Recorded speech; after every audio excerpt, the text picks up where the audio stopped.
जय हिंद साथियों।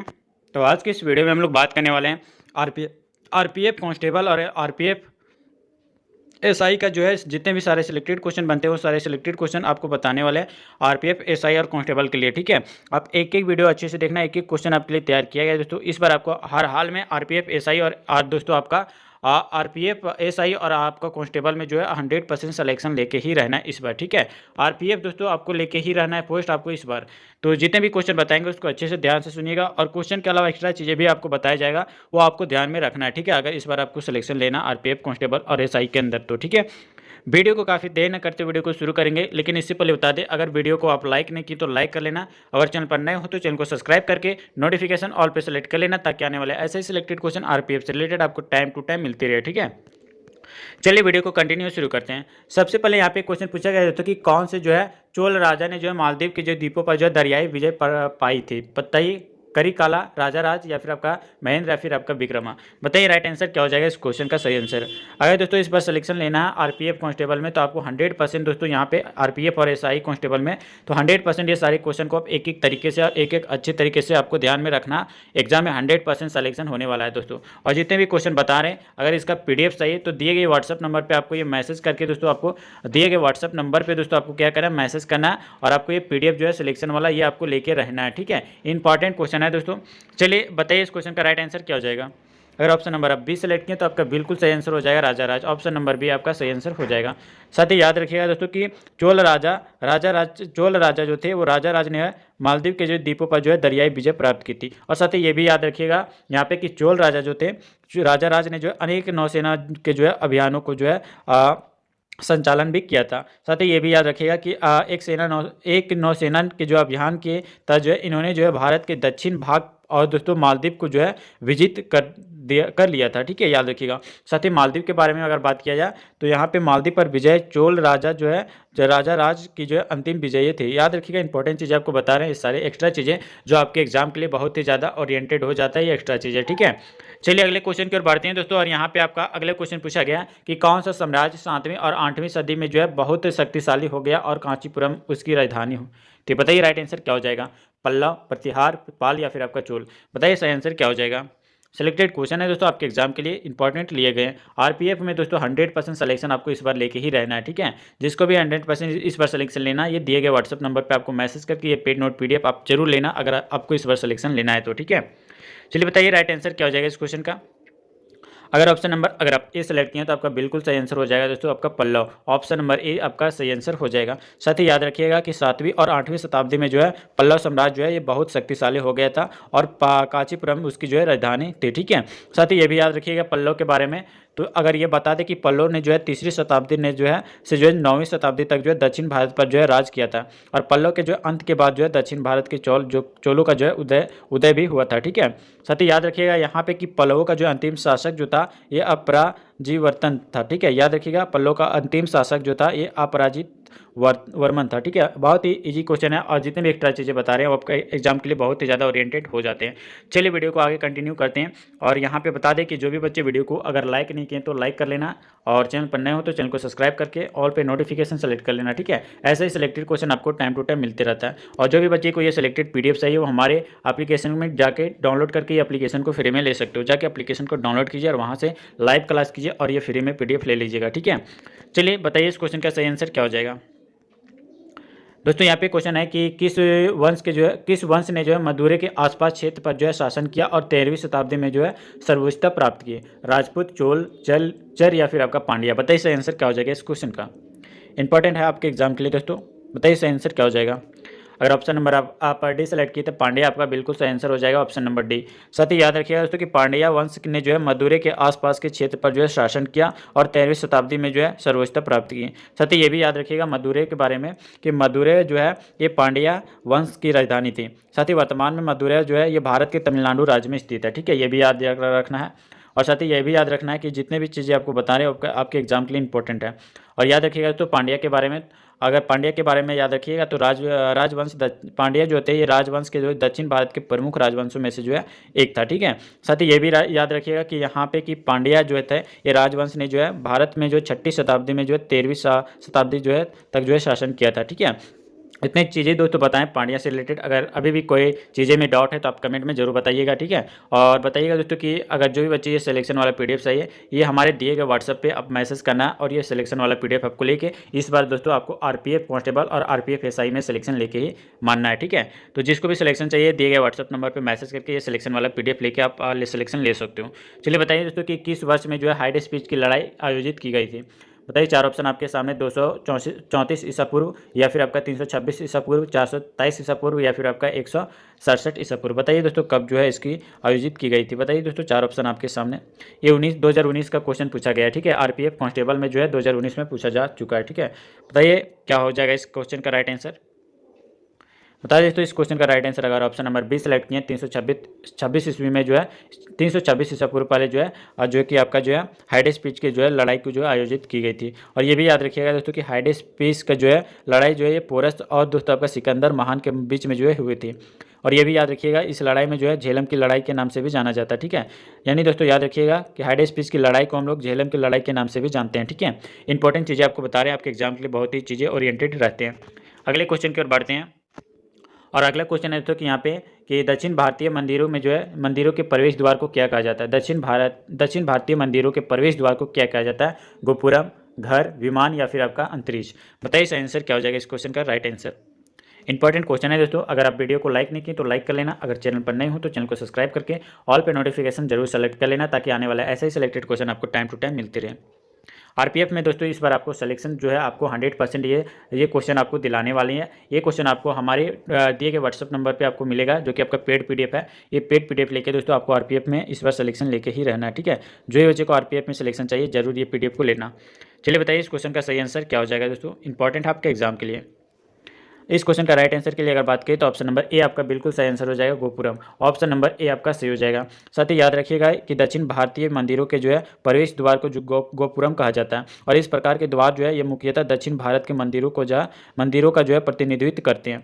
और साथ ही याद रखिएगा यहाँ पे कि दक्षिण भारत की जो है मंदिरों पर जो है दक्षिण भारत के मंदिरों जो है मुख्यतः जो द्रविड़ शैली से जो है निर्मित होती है। और ये भी याद रखिएगा कि दक्षिण भारत के मंदिरों के जो है प्रवेश द्वार के रूप में जो हम लोग गोपुरम के नाम से जानते हैं, ठीक है। और ये भी याद रखिएगा दोस्तों यहाँ पे कि गोपुरम का जो है निर्माण सर्वप्रथम जो है पल्लव शासक ने जो है किया था, ठीक है। पल्लव के शासकों ने जो है किया था। इंपॉर्टेंट चीज़ आपके एग्जाम के लिए बताया जा रहा है। चलिए दोस्तों अगले क्वेश्चन की ओर बढ़ते हैं।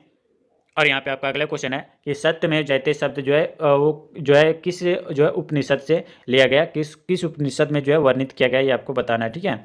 चलिए बताइए, चार ऑप्शन आपके सामने दिया गया। बताइए तो चार ऑप्शन आपके सामने, बताइए सही आंसर क्या हो जाएगा इस क्वेश्चन का। अगर ऑप्शन नंबर आप ए सेलेक्ट किए तो आपका बिल्कुल सही आंसर हो जाएगा दोस्तों, मुंडको उपनिषद से आपका सत्यमेव जयते लिया गया।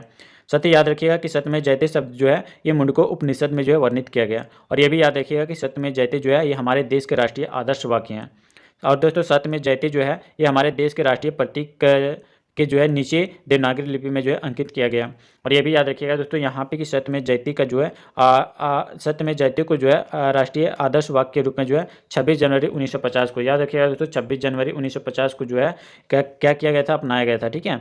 और यह भी याद रखिएगा दोस्तों कि सत्यमेव जयते का जो है शाब्दिक अर्थ जो होता है ये क्या होता है, सत्य की जीत होता है, ठीक है। शाब्दिक अर्थ की बात करें सत्यमेव जयते का शाब्दिक अर्थ तो ये आपका सत्य की जो है जीत होती है, ठीक है। और ये सत्यमेव जयते जो है ये मुंडको उपनिषद से जो है लिया गया, ठीक है। चलिए अगले क्वेश्चन की ओर बढ़ते हैं। और यहाँ पे आपका अगले क्वेश्चन है, पूछा गया कि महाबलीपुरम में जो है प्रसिद्ध समुद्र तट का निर्माण जो है किसने किया। बताइए चार ऑप्शन आपके सामने, राजा नरसिंह वर्मन प्रथम, या फिर आपका राजेंद्र चोल, या फिर आपका आदित्य कारिकाल, या फिर आपका नरसिंह वर्मन द्वितीय। बताइए इसका आंसर क्या हो जाएगा इस क्वेश्चन का। एक एक क्वेश्चन आपके लिए तैयार है दोस्तों। अगर इस बार आरपीएफ सिलेक्शन लेना है तो आरपीएफ में 100% सिलेक्शन देगा दोस्तों आपको ये सारे सिलेक्टेड क्वेश्चन। तो जो भी बच्चे सिलेक्शन लेना चाहते हैं वीडियो को आप अच्छे से देखना बिना स्किप करें। और जो भी बच्चे को ये पीडीएफ चाहिए, ये पेड पीडीएफ आपको हमारे दिए गए व्हाट्सएप नंबर पर जाके मैसेज कर देना, ये पेड पीडीएफ आपको दे दिया जाएगा। बताइए इसका आंसर क्या हो जाएगा इस क्वेश्चन का। एक एक चीज़ें आपको बताया जा रहा है दोस्तों आपके एग्जाम के लिए ओरिएंटेड। बताइए इस क्वेश्चन का सही आंसर क्या हो जाएगा। क्वेश्चन नंबर 97 का राइट आंसर के लिए अगर बात किया जाए तो यहाँ पे देख सकते हैं जो कि ऑप्शन नंबर आप यहाँ पे देख सकते हैं डी बिल्कुल सही आंसर हो जाएगा। नरसिंह वर्मन द्वितीय ने जो है आपका क्या किया था, याद रखिएगा कि ये महाबलीपुरम जो कि महाबलीपुरम प्रसिद्ध समुद्र तट का जो है निर्माण नरसिंह वर्मन द्वितीय ने जो है किया था। और साथ ही ये भी याद रखिएगा कि नरसिंह वर्मन द्वितीय जो है ये पल्लव वंश के जो है शासक थे। साथ ही याद रखिएगा कि नरसिंह वर्मन द्वितीय जो थे, याद रखिएगा कि यहाँ पे कि नरसिंह वर्मन द्वितीय जो थे का जो है शासनकाल में जो है लगभग जो है 695 में, ठीक है, याद रखिएगा, लगभग 695 से लेकर आपका 720, 695 से लेकर 720 ईस्वी तक जो है रहा था। और ये भी याद रखिएगा दोस्तों कि महाबलीपुरम, ठीक है, याद रखिएगा कि महाबलीपुरम का जो है सूर्य मंदिर जो है और आपका कैलाश मंदिर का निर्माण जो है ये दोस्तों आपका नरसिंह वर्मन द्वितीय के द्वारा ही करवाया गया था, ठीक है। एक एक चीज़ें आपको बताएंगे दोस्तों, ए पॉइंट से रिलेटेड और एक्स्ट्रा क्वेश्चन से रिलेटेड एक्स्ट्रा चीज़ें भी आपको बताया जाएगा जो कि आपके एग्जाम के लिए बहुत ही ज़्यादा ओरिएंटेड बनते हैं, ठीक है। चलिए अगले क्वेश्चन की ओर बढ़ते हैं और यहाँ पे आपका अगला क्वेश्चन पूछा गया, वास्तुकला में पंचायत शैली जो है वो किस शब्द से संबंधित है। बताइए, 4 ऑप्शन आपके सामने है दोस्तों, एक एक क्वेश्चन आपके लिए तैयार किया गया। वास्तुकला में पंचायत शैली जो है वो किस शब्द से संबंधित है, किस शब्द से रिलेटेड है, शहर से, बांध से, कैसल से या फिर आपको मंदिर से। बताइए सही आंसर क्या हो जाएगा इस क्वेश्चन का। बताइए सही आंसर दोस्तों, आपको कमेंट बॉक्स में बताना अगर पता है तो, अगर नहीं पता है तो वीडियो को कंटिन्यू देखिएगा। और अगर वीडियो को लाइक नहीं किया तो लाइक कर लेना, अगर चैनल पर नए हो तो चैनल को सब्सक्राइब करके दोस्तों ऑल पे नोटिफिकेशन सेलेक्ट कर लेना, ताकि आने वाला ऐसे सिलेक्टेड क्वेश्चन आपको टाइम टू टाइम मिलते रहे। बताइए इस क्वेश्चन का सही आंसर क्या हो जाएगा। 98 का राइट आंसर अगर ऑप्शन नंबर डी सेलेक्ट किए तो मंदिर आपका बिल्कुल सही आंसर हो जाएगा दोस्तों, ऑप्शन नंबर डी। साथ ही बात कर लेते हैं कि वास्तुकला में जो है पंचायत शैली और दोस्तों आपका शब्द जो है ये मंदिर निर्माण से संबंधित है। और साथ ही ये भी याद रखिएगा कि पंचायत शैली में जो है एक केंद्रीय मंदिर और 4 अन्य मंदिरों के द्वारा जो है घिरा होता है। साथ ही ये भी याद रखिएगा कि पंचायत शैली में जो है निर्मित प्रमुख जो मंदिरों में जो है खजुराहो यानी मध्य प्रदेश में जो स्थित है, ठीक है। और दोस्तों याद रखिएगा कंडारिया महादेव मंदिर में जो, और दोस्तों आपका लक्ष्मण मंदिर जो कि आपका भुवनेश्वर उड़ीसा में है स्थित है, और लिंगराज मंदिर और आपका देवगढ़ जो कि आपका उत्तर प्रदेश में स्थित है। और याद रखिएगा कि दशावतार मंदिर जो कि आपका प्रमुख है, ठीक है। एक एक चीज़ें बताएंगे दोस्तों आपके एग्जाम से रिलेटेड, अगर एक भी क्वेश्चन छूट जाए तो हमें बताना। 100% क्वेश्चन आपको बता रहे जितने उतने क्वेश्चन कर लेते तो 100% दोस्तों आपका आरपीएफ में जो है आपका सिलेक्शन की गारंटी है, ठीक है। और जो भी बच्चे ये सारे सिलेक्टेड क्वेश्चन चाहिए वो हमारे दिए गए व्हाट्सअप नंबर पर मैसेज करके पीडीएफ आप ले सकते हो, जो कि आपके 100% सिलेक्शन तक पहुँचा सकती है। चलिए अगले क्वेश्चन की ओर बढ़ते हैं दोस्तों, और यहाँ पे आपका अगला क्वेश्चन पूछा गया कि दिल्ली स्थित जंतर मंतर का निर्माण जो है किस राज ने करवाया था। जय सिंह प्रथम ने, या फिर आपका जयपुर की जो है जयसिंह द्वितीय ने, या फिर आपका राज सिंह प्रथम ने, या फिर आपका बिशन सिंह ने। बताइए इसका आंसर क्या हो जाएगा इस क्वेश्चन का। एक एक चीज़ आपके लिए तैयार किया गया दोस्तों, मोस्ट इंपॉर्टेंट है आपके एग्जाम के लिए। बताइए इसका आंसर क्या हो जाएगा। अगर बता दें इस क्वेश्चन का सही आंसर का तो ऑप्शन नंबर आपका बी बिल्कुल सही आंसर हो जाएगा। जयपुर के जयसिंह द्वितीय ने जो है आपका करवाया था, ऑप्शन नंबर बी। साथ ही याद रखिएगा कि दिल्ली जो है इसलिए जंतर मंतर का निर्माण जो है ये जयपुर के जो है महाराजा जयसिंह द्वितीय ने जो है करवाया था। और साथ ही ये भी याद रखिएगा दिल्ली स्थित जो है जंतर मंतर का निर्माण, दिल्ली स्थित जो है आपका जंतर मंतर का निर्माण जो है ये वर्ष 1724 में, कब दोस्तों याद रखिएगा, वर्ष 1724 ईस्वी में जो है हुआ था। और ये भी याद रखिएगा दोस्तों कि दिल्ली स्थित जो जंतर मंतर है वो एक खगोलीय वेधशाला है। साथ ही याद रखिएगा कि दिल्ली के अतिरिक्त अन्य 4 जंतर मंतर जो कि आपका वाराणसी और आपका जयपुर और आपका मथुरा और आपका उज्जैन ये स्थान पर जो है अवस्थित है, ठीक है। एक एक चीज़ आपके लिए तैयार किया गया दोस्तों, तो बहुत ही चीज़ें आपको डिटेल में बताया जा रहा है। अगर इस बार सिलेक्शन लेना है तो आप जरूर आप अच्छे से क्वेश्चन को याद कर लेना। और दोस्तों ये पीडीएफ आपको जो दिया जाएगा वो पीडीएफ आप एग्जाम से पहले जरूर एक बार रिविजन करके जाना। 100% गारंटी दोस्तों आपका सिलेक्शन इसी पीडीएफ से आपका होने वाला है, ठीक है। बताइए अगला क्वेश्चन है दोस्तों कि निम्नलिखित में से जो है वो किस राजा ने जो है गंगे कोड्डा चोलापुरम मंदिर का जो है निर्माण किया था। राजेंद्र चोल प्रथम और आपका कुलोत्तुंग चोल तृतीय, या फिर आपका राजा राज चोल तृतीय, या फिर आपका विक्रमा चोल। बताइए रहे सही आंसर क्या हो जाएगा इस क्वेश्चन का। 100 का राइट आंसर बताना है दोस्तों आपको कमेंट बॉक्स में सही आंसर क्या हो जाएगा। अगर आप ए सेलेक्ट किए तो आपका बिल्कुल सही आंसर हो जाएगा राजेंद्र चोल प्रथम ने, ऑप्शन नंबर ए आपका बिल्कुल सही आंसर हो जाएगा। और साथ ही याद रखिएगा राजा राजेंद्र चोल प्रथम ने जो है गंगे कोडा चोलापुरम मंदिर का निर्माण जो है किया था। और साथ ही ये भी याद रखिएगा यहाँ पे कि इस मंदिर का निर्माण जो है कब किया गया था, तो 1035 में यानी 1035 ईस्वी में जो है हुआ था। और साथ ही ये भी याद रखिएगा कि इसको जो है गंगे कोडा चोलापुरम बृहदेश्वरी मंदिर भी जो है कहा जाता है। और याद रखिएगा दोस्तों यह जो ऐतिहासिक मंदिर जो है ये भगवान शिव को जो है समर्पित किया गया। साथ ही ये भी याद रखिएगा कि यह मंदिर जो है ये भारत के तमिलनाडु राज्य के जो है अरियल जिले में स्थित है, ठीक है। अरियल जिले में स्थित है। बहुत ही इंपॉर्टेंट चीज़ आपको बता रहे हैं। और याद रखिएगा दोस्तों राजेंद्र चोल प्रथम जो थे ये चोल वंश के जो है सबसे महान शासक थे। याद रखिएगा ये राजेंद्र चोल प्रथम जो थे ये दोस्तों आपका चोल वंश के महान शासक थे। इंपॉर्टेंट चीज़ें आपको बताया जा रहा है आपके एग्जाम के लिए। चलिए दोस्तों अगर वीडियो को लाइक नहीं की तो अभी लाइक करके चैनल को सब्सक्राइब करके ऑल पे नोटिफिकेशन सेलेक्ट कर लेना, ताकि आने वाला ऐसे सिलेक्टेड क्वेश्चन आपको टाइम टू टाइम मिलती रहे। अगला क्वेश्चन है दोस्तों श्रवण बेलगोला कहाँ पर स्थित है। 4 ऑप्शन आपके सामने, उड़ीसा, केरल, तमिलनाडु, या फिर आपका कर्नाटक। बताइए सही आंसर क्या हो जाएगा दोस्तों। श्रवण बेलगोला कहाँ पे स्थित है, बताइए सही आंसर आपके एग्जाम के लिए मोस्ट इंपॉर्टेंट बनते हैं। और ऑप्शन नंबर आप डी सेलेक्ट किए तो आपका बिल्कुल सही आंसर हो जाएगा दोस्तों। श्रवणबेलगोला जो है ये आपका कर्नाटक राज्य में स्थित है। और साथ ही ये भी याद रखिएगा कि यह कर्नाटक राज्य की जो है हासन जिले में स्थित है, ठीक है। और याद रखिएगा दोस्तों कि यह दो पहाड़ियों चंद्रगिरी और आपका विंध्यगिरी पहाड़ियों के जो है मध्य में स्थित है और एक प्रमुख स्थान भी है, ठीक है। और याद रखिएगा दोस्तों कि गोमतेश्वर की जो प्रतिमा भी जो है इसी स्थान पर स्थित है। साथ ही याद रखिएगा कि श्रवणबेलगोला जो है ये जैन धर्म का जो एक प्रमुख तीर्थ स्थल भी है। और याद रखिएगा दोस्तों कि प्राचीन स्रोतों में से जो है मिली जानकारी के अनुसार अगर बात किया जाए तो सम्राट चंद्रगुप्त मौर्य ने जो है अपने जीवन की जो अंतिम क्षण जो है इस स्थान पर जो है व्यतीत किए थे, ठीक है। इतने सारे चीज़ें आपको बताएं, इतने सीरियस चीज़ें आपको अगर याद कर लेते हैं तो आपका एग्जाम में एक भी क्वेश्चन नहीं छूटेगा। 100% दोस्तों सिलेक्शन आपका होने वाला है, ठीक है। चलिए अगले क्वेश्चन की ओर बढ़ते हैं। और यहाँ पे आपका अगला क्वेश्चन पूछा गया कि गंधार कला एक बौद्ध दृश्य कला शैली है जिसका विकास प्रथम शताब्दी ईसा पूर्व और दोस्तों चतुर्थ शताब्दी ईसा पूर्व में जो व्यापक तौर पर जो है किसके साम्राज्य में जो है समृद्ध हुआ, कुषाण, गुप्त या फिर आपका पल्लव या फिर आपका मौर्य। बताइए इसका आंसर क्या हो जाएगा इस क्वेश्चन का। एक एक चीज़ें तैयार किया गया दोस्तों आपके एग्जाम से रिलेटेड। अगर इस बार आपको आरपीएफ एसआई और आरपीएफ कांस्टेबल में सिलेक्शन नहीं हुआ तो गारंटी है दोस्तों ये सारी चीज़ें आपको लिए जो है फ्री में हो जाएगा, ठीक है। बताइए इस क्वेश्चन का राइट आंसर क्या हो जाएगा। अगर आप ए सेलेक्ट किए कुषाण तो आपका बिल्कुल सही आंसर हो जाएगा ऑप्शन नंबर ए, ठीक है। साथ ही याद रखिएगा यहाँ पे कि गंधार कला एक जो है बौद्ध जो है क्या दृश्य कला शैली है जिसका जो है विकास प्रथम शताब्दी ईसा पूर्व और दोस्तों आपका चतुर्थ शताब्दी जो है ईसा पूर्व में जो है व्यापक तौर पर जो है कुषाण के जो है साम्राज्य में जो है समृद्ध हुआ है। और ये भी याद रखिएगा दोस्तों कि कुषाण वंश का संस्थापक जो था ये कुजल कडफिसस को जो है माना जाता है, ठीक है। कुषाण वंश का संस्थापक किसे माना जाता है तो कुजल कडफिसस को जो है माना जाता है। और याद रखिएगा दोस्तों यहाँ पे कि कुषाण वंश ने जो है कला और साहित्य के क्षेत्र में जो है महत्वपूर्ण योगदान दिया था। और कुषाण के शासक जो है कनिष्क के काल में जो है गंधार कला और दोस्तों विकास सर्वाधिक जो है हुआ था। साथ ही ये भी याद रखिएगा कि गंधार कला यूनानी कला से जो है प्रभावित थी। इंपॉर्टेंट चीज़ें आपके एग्जाम के लिए बनते हैं। चलिए अगले क्वेश्चन की ओर बढ़ते हैं। और यहाँ पे आपका अगला क्वेश्चन पूछा गया कि कांचीपुरम में जो है कैलाशनाथ मंदिर का निर्माण जो है किसके शासनकाल में हुआ था। याद रखिएगा दोस्तों कांचीपुरम में जो है कैलाशनाथ मंदिर का जो है निर्माण वो किसके शासनकाल में हुआ था, पांड्या, चोल, पल्लव या फिर आपका चेर। बताइए कौन सा आंसर बिल्कुल आपका सही आंसर हो जाएगा। एक एक चीज़ आपके लिए तैयार किया गया दोस्तों, इंपॉर्टेंट क्वेश्चन है।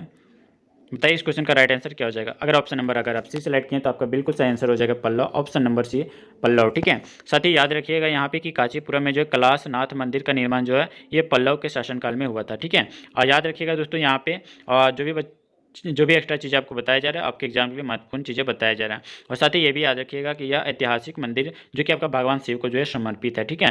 कांचीपुरम में जो है कैलाशनाथ मंदिर जो है ये भगवान शिव को जो है समर्पित है। साथ ही ये भी याद रखिएगा कि इस मंदिर का जो है निर्माण ये कब किया गया था तो ये 7वीं से 8वीं शताब्दी, ठीक है। याद रखिएगा 7वीं से 8वीं शताब्दी के दौरान जो है पल्लव शासक राजा नरसिंह वर्मन द्वितीय ने जो है कराया था।